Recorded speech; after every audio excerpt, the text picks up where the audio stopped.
Hello and welcome to Wake Up Missoula. How's everybody doing out there? I'm doing just fine. How are you doing? I'm representing everybody today. Everybody, yeah. Again. I always ask.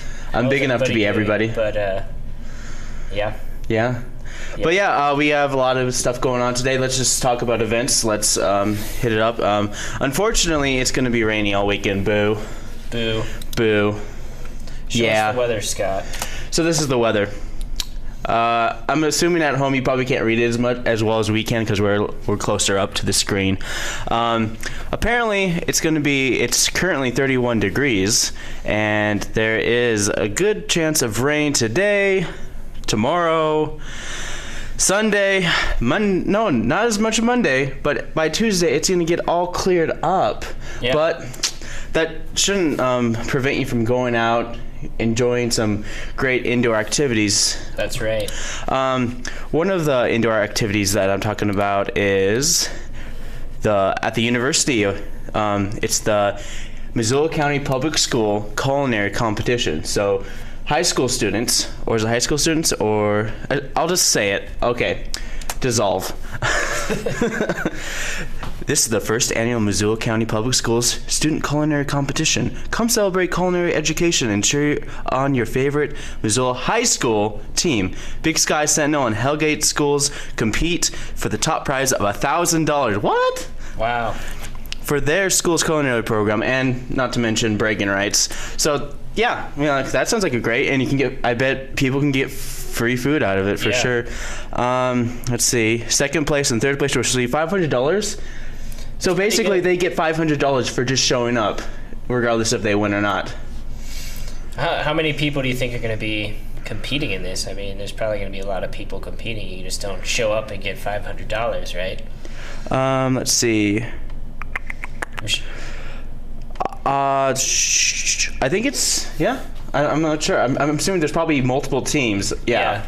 But, yeah. It sounds really good. I mean, it sounds like it'd be a tasty event to go to. So that's what you can do inside. And if you're not as scared of going outside, not as scared. Hashtag not as scared. Go to the Southgate Mall. They're doing a Missoula Off-Roaders car show. So basically, a bunch of off-road cars. There's a nice little picture I'll show you.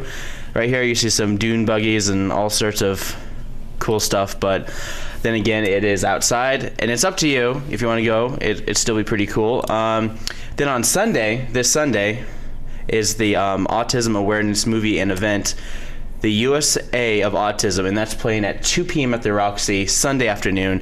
And the community is invited to a free local autism awareness event at the Roxy Theater downtown Missoula Sunday, April 27th, from 2 to 4:30 p.m. Activities include preview of the documentary film, The United States of Autism, and a panel of local experts discussing and answering the question on the topic, what's on the horizon for the world of autism? The event is free to the public with suggested donations to Missoula's All Abilities Playground Project. Autism information and resource will be available, plus information on All the Abilities Playground Project. The event is sponsored by the Full Circle Counseling Solution and the blah, blah, blah, blah, blah. Very good, Scott. Very good reading there. I've got an event to talk about. We were supposed to have a guest on, but I guess she wasn't able to make it, so I'll just talk about it. It's called Get a Buzz on Life Woman Bike Missoula Celebration Ride. It's tonight at 5:15 p.m., and where can you meet? It's at Big Sky Bikes on 809 East Front Street, and the group that's riding is called Ms. Bees, and the theme of their ride is No Woman Left Behind, so they're just trying to get women out on the road, because in Montana, only 38% of the cyclists on the road are women, and in the U.S. nationwide, only 24% of women, or 24% of bicyclists on the road are women. So they're trying to get women out there on the road, and it'll end at Brooks at Brown at the Holiday Inn, and there'll be food and drinks, and it'll be a great time. And women are supposed to, whoever wants to participate in this should bring a helmet and light for their bikes, because it'll be during the evening time. And no biking and drinking. And no biking and drinking, but after there might be drinking. I don't know. I know they're having food, so Okay. It seems like a really good fun event for women to get into. Again, that's Ms. B's, and the theme of the ride is No Women Left Behind, and it's at 5:15 p.m. at Big Sky Bikes. Nice. Then again, another event I just completely spaced out, and we were also supposed to have a guest on here as well for the Mizracha, or as I like to call it, Say It, Don't Spray It, aka Les Miserables, and it's playing at the Missoula Community Theater. And there's a difference. There's a Missoula Community Theater. It's their season, so from fall to spring, they do community theater events, and during the summer and partially during the year, they do children's theater. So there's two different phases that the MCT does, and one of it is the community theater, and that's what's going on for the next, I want to say 3 weeks. It's going to be 3 weeks of Les Miserables, and I know a couple people who are on the show, and it would have been great if we can have some of them on the show, so we'll try to get some people down to come down for that would be great. To talk about it. That would be great. It's really musical. Yeah. Very epic. Very epic. Follows the tales of Jean Valjean and pre-French Revolution. Yeah. And then French Revolution. It's just like a whole bunch of stuff going on. Other than that, Missoula Community Access Television is opening their doors for the MCAT summer camps.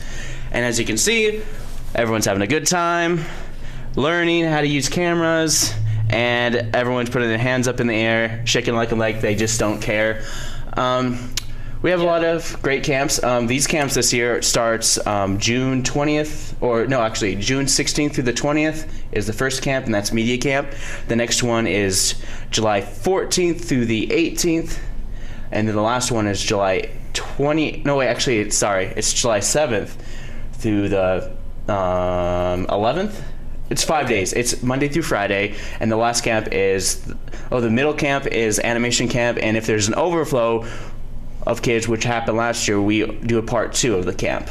And those are booking up pretty fast, aren't they? Yeah, we already have people interested, and people already booking to do it, for sure. So yeah, if you want your kids to get involved, or if you're an aspiring filmmaker out there and you want to learn the trade, you should definitely get involved with the MCAT summer camps this summer. They're going to be a great time. Yep, and $100 a pop. $100 a pop. That's pretty good. It's a pretty good deal. Yeah. Cool. What else is going on? Let's see. What else is going on? MCAT's Western Montana Film Festival.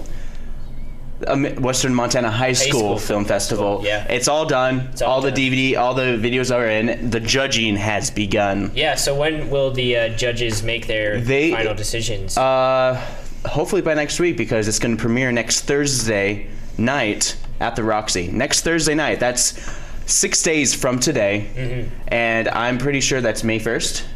Okay, great. Yeah, that's going to be really cool to see all those high schoolers' films. It's going to be awesome. So far there's 3 hours worth of it. So there's going to 3 hours, wow. 3 hours. 3 hours I had to put up online so all the judges can watch it. Anyways, I digress. I see. I do want to show the flagship video of the week, but I kind of want to wait and save that for the really sweet ending, because it's a really good one. Really good one this week? Yeah, I showed you already. Yeah, I've seen it. It's good, you guys. It's like it's probably the least violent one I've done so far, even though there is violence in it. I like the direction you're heading with this one. This one's good. Getting a little farther away. But I'll talk a little bit more about it later. But there was a community forum last night. Ben Weiss, he did a little talk about biking in Missoula and Montana and the nation in general, about how biking's improved, how Missoula and Montana are one of the best places to be a biker. Yeah, absolutely. And let's see that. Let's see what he has to say. One of the barriers to increased biking and walking is that people don't feel comfortable. There was a recent document that came out just last week that showed that Montana is in the top 5 states in the nation for numbers of people biking and walking to school and work, and we are the safest state in the country for doing so, which is huge. But there's still some barriers. We're at a very high level nationally. We're at about 6% of our population biking to work on average, and the national average is less than 1%. So we're already doing a great job. But one of the one of the major barriers is people's perception of safety. And so our bike lanes are great on our roadways, but there are some people that just won't use them. And that was Ben Wise talking about bikes. The main thing he was talking about, that we're basically 600% more inclined to bike in Montana than in the nation. Really? That's what 600%. That's a huge number. That's the crazy. national average of people who bike to work is 1%, and Montana's average is 6%. Yeah, that must be somewhat why Montana's the skinniest state in the country, because we're so active. Well, skinny. No, I'm sad. No. No, just kidding. But anyways, you gotta learn to laugh at yourself. Yeah, absolutely. Absolutely. Anyways, you got a lot of city council stuff, and then you're doing committee of the whole, and you got a whole lot of stuff to talk about. That's right, Scott. So yeah, I'm going to talk about the committee of the whole meeting, which happened on August 23rd of this week. So that was August 23rd, or April 23rd, rather. That's my birthday. Oh well, all right. Well, that's funny that I said that, but yeah. So it's what this meeting they were talking about was wayfinding, which is basically signage. It's the way people. It's the ways in which people and animals orient themselves in physical space and navigate from place to place. I got that from Wikipedia. And according to the American urban planner Kevin A. Lynch, he defined wayfinding as a consistent use and organization of definite sensory cues from the external environment. But in this case, what they're talking about with wayfinding in this committee of the whole meeting is signage. So they're putting up a whole brand new signage system in Missoula. And let's hear from Glenn Swantek from Merge Consulting. Merge Consulting is a signage firm out of Westchester, Pennsylvania, which I'm actually from Pennsylvania, so it's pretty cool that Missoula's using a Pennsylvania firm. Yeah, so Pennsylvania represent. But at any rate, let's listen to Glenn Swantek. He's going to talk about locations where the signage is going. So let's hear from him. We've looked at the plans. We're locating where signage is going to go in plan. Sort of a close-up view of, so we assign numbers to them for inventory, making sure all the routing is accurate. This is looking at the parking and some of the pedestrian signage. We've developed vehicular terminologies and abbreviations on how signage is going to, or how names are going to look on signs.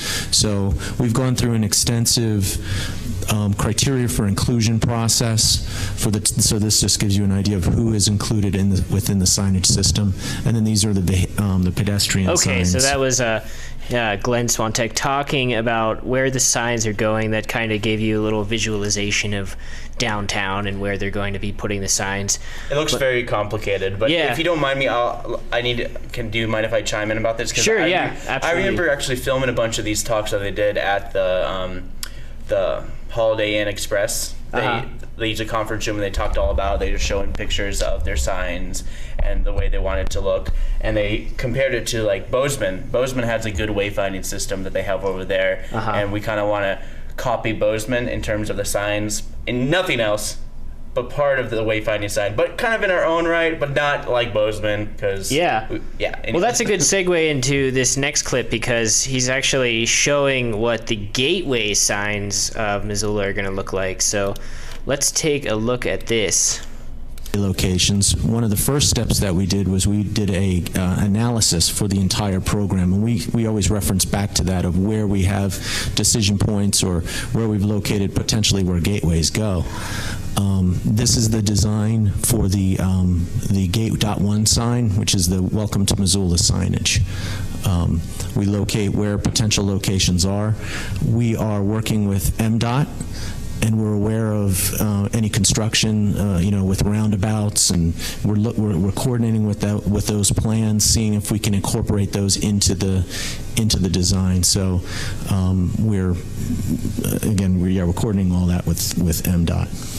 Okay, so that was a look at what the gateway signs. So gateway signs are obviously the signs that say "Welcome to Missoula." It was kind of fun. It was like playing "Where's Waldo," but where's the sign? It's like, where was the sign? Oh yeah, there's the sign. Yeah. Anyways, what a really good gateway sign is? What? If you've ever been to Ronan has a beautiful, great, like kind of like huge arch that just goes over the whole entire street. In the main street, when you're going through the town, you're forced to go through the sign.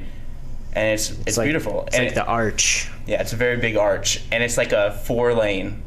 Wow. So it has to be really big. I think, yeah. And so just like the entrance to like Glacier Park, there's are great signs and stuff like that. You're entering Glacier Park. Yeah. Why don't we have those for a city to prove that it looks like they're gonna put in gateway signs, maybe not as robust as Ronan's sign, but these are a little bit more subtler, but they look pretty cool to me. They look a lot better once they're not photoshopped in, but yeah. So anyways, here he's going to be talking about district identification signs. So like if you're going in the north side, there's a sign for the north side. So let's listen to that. The district identification signs for our various districts, these are the different sign styles and sizes. Depending on where they're going to be located, there's different configurations, say in Midtown or at Fort Missoula or in the Airport Business District. We also had, in this sign type, an opportunity to this is a placement of where it would go, but an opportunity to coordinate it with maybe some public art as well. So there's public art components in the back. We were thinking that you could incorporate some Salish words on the art, to represent air and wind and things like that for the Airport Business District. Okay, so that was a little on that topic of district identification signs, but let's get into some of the debate that went on after the presentation. Here's a soundbite from John Wilkins. And what I'd like to see in the wayfinding thing is a pole sign that might have Carrots Park is down here, and then bolts in the side of the sign that a sign could be put on there by a retailer and saying, my shop is down to the right, but something that you can stick up and not have sandwich boards laying all around across the street. So I think this would be an opportunity to do that. This is something the retailer could pay for the privilege of putting that on there and maybe help with the whole funding of the project. So I was curious if that's being really considered, thought about. Looks like you want to respond to this. I'm Linda McCarthy with the Downtown Missoula Partnership, and I'd be happy to respond to that. Because we have so many private businesses and because of MDT standards, we really aren't able to put private businesses on signs, on poles in the public right-of-way. So the partnership is working on a design that we would bring forth after we've kind of flushed out the details, where the partnership would manage a one-corner sign with multiple businesses. It would be on the sidewalk. It would be a sign that goes in and comes out when business is open and closed. We could look at doing a business directory on the kiosks, and I think we have 9 programmed through the Wayfinding system. So it would be mapped kiosks. But it's a different layer of signage, and we're really not planning to put private businesses on our comprehensive wayfinding system. So we're looking at a layer that would be just, in the pedestrian zone on the street corners, and it would be some sort of a post or board that has, 6 or 12 businesses on it pointing in different directions. And so it would be sort of another layer that would be separate from our wayfinding system, but hopefully look a little bit complementary to that. Okay, so that was them talking about how they're going to have signage for businesses. But let's hear from one of the council members about their question is, how much is it going to cost and how is it going to be implemented? So let's listen to that. Question we all been waiting for. Yeah. Just out of curiosity, what is the general range of like one of these signs? Are they $5,000? Are they $500? Like what I mean, if we did the entire project, are you thinking it's a $2 million project or a $250,000 project? We think, I'd say that we think that it's, right now if I were to guess, I'd say 1.25. And we are giving you a comprehensive system. I mean, you're seeing everything, and we're budgeting everything, and we're trying to put everything in there that we can. So, looking at different components, we're also going to break down each sign type, what the quantity is and how much that's worth. So like say one of those vehicular directional signs with the single posts with 2 messages, that's like $4,500. So then you would see that unit cost there plus the quantity, and then you would have a line item for that sign type. One way you implement in phases is you either do it by area, which isn't necessarily the ideal way to go because that can create gaps between districts. So if you say you did all of Midtown and you were sending people to downtown, and if you didn't have a follow-up sign to get to downtown, then there would be a gap there. But if you implement it by sign type and you went and said, we're going to do all the parking signs, that would work as its own system. If you want to do all the pedestrian signs, that would work as its own system. So you can sort of see how we can once we get the budget numbers and have the final quantities, then we can make decisions on how they get funded. So. Okay, so that was pricing and implementation. Now the last quote is about the economic benefits of this new signage system. How will this new wayfinding system help Missoula's economy? So let's listen to this.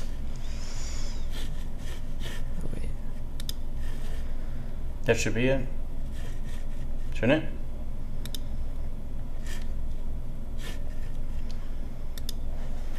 Something wrong? This is. Speaking of the benefits, does your firm or is there data on how this affects economic development and how wayfinding impacts that and sort of the returns on this investment?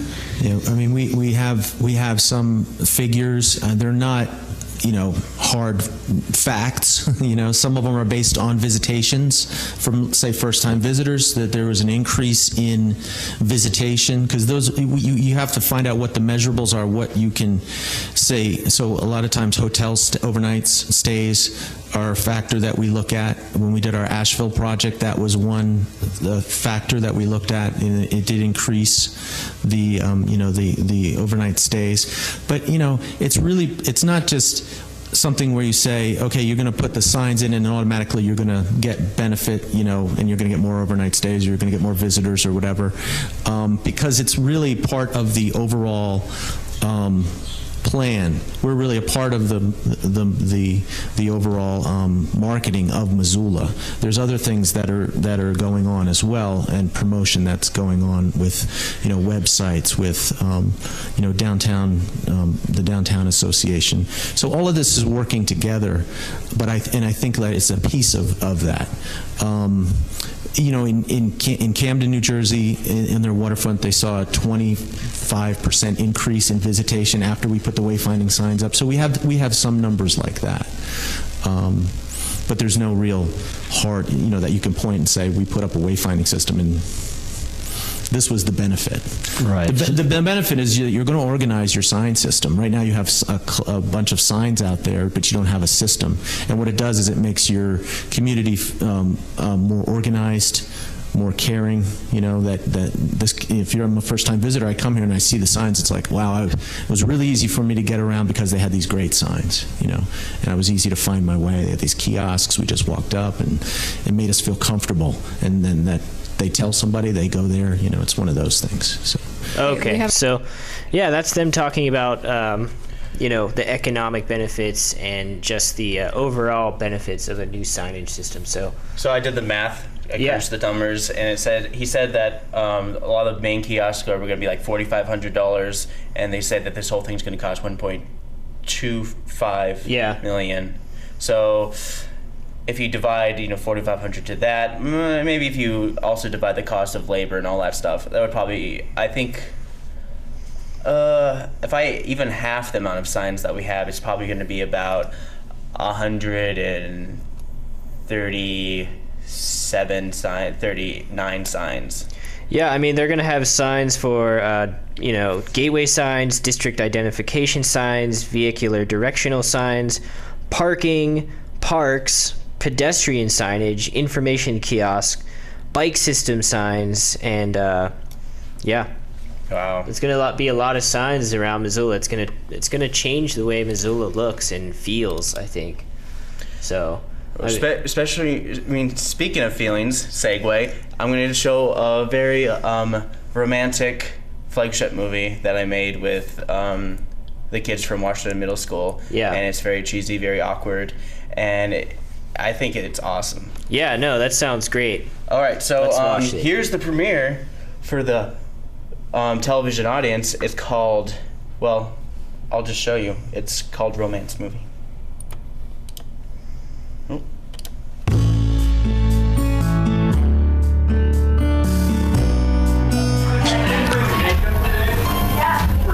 Nice sweater, Thor. Nice dressed woman.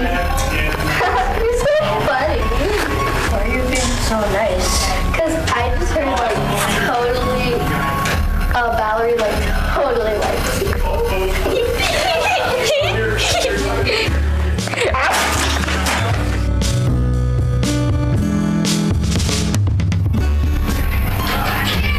Nice sweater, nerd.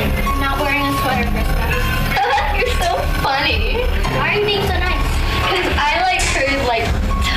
Chuck totally likes you. Really? Yeah.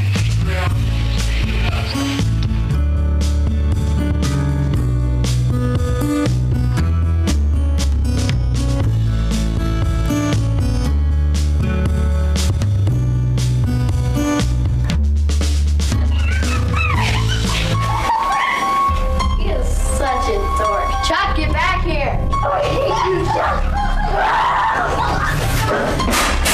You should have a longer conversation with her, Chuck. I don't know how to talk to women, Friska. You're talking to me. People I like. Whatever.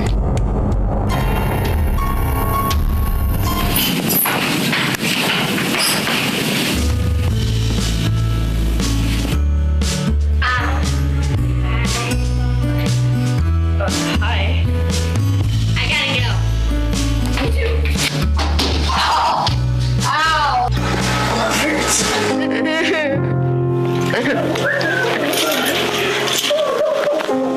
Chuck, what's wrong? Don't worry, it'll get better.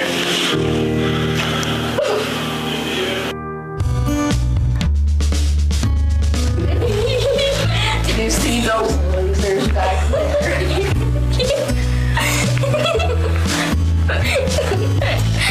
Yeah, I just totally got them together and now I'm gonna break them up. What? I said that I'm going to dinner with my mom and we were gonna break the cups. Okay. Yeah. Losers. Excuse me? No, you didn't hear that. I just got busted. I heard that. No, you didn't.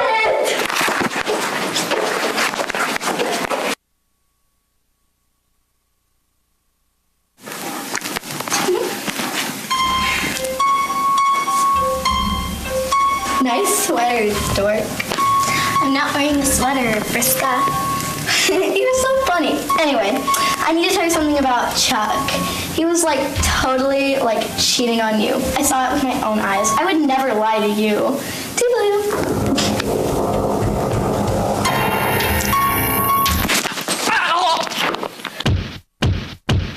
I'm gonna do it.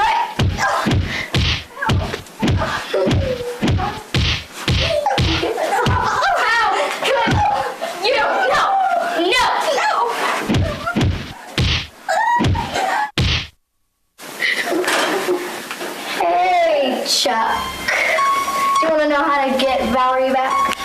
Yes. You have to pretend to be in a coma, and then she'll want you back. Okay.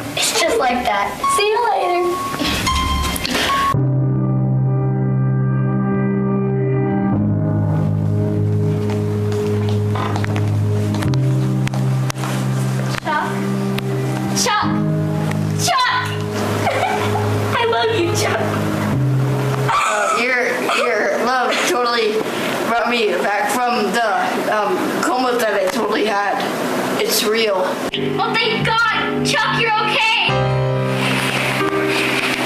Yay! We should get back together. Okay. Did I really put you in a coma? No. Vriska told me to, so I could get you back. That's sweet. Wait a second. Vriska planned this whole thing out so she could maneuver us like she wants to maneuver everyone. Nice letters, George. Can't believe you would do that, Vriska. You're so funny. Why are you being so nice this time, Vriska? Because this is my show.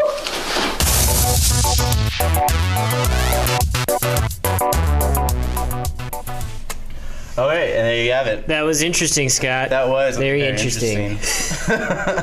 Instead of them violently hurting each other, they just verbally abuse each other, it seems like. Anyways. How long did it take to make that? How long? It was pretty much straightforward, filmed from point A to point B, and then probably only took about an hour or two. It's very cool, helping kids learn how to make films and tell stories. No, they were the ones who filmed it. Yeah. I was just like, no. You mentioned that they were even kind of came up with the story themselves. Oh, yeah. Yeah, that's really cool. It's cool to see kids develop like that, and it's great because we have the summer camps coming up this summer, which is going to be great. We also we do have a free summer camp, which happens on the 3rd. I want to say the 3rd week in June. It's like a Wednesday through Friday. It's like June 23rd. Check it out.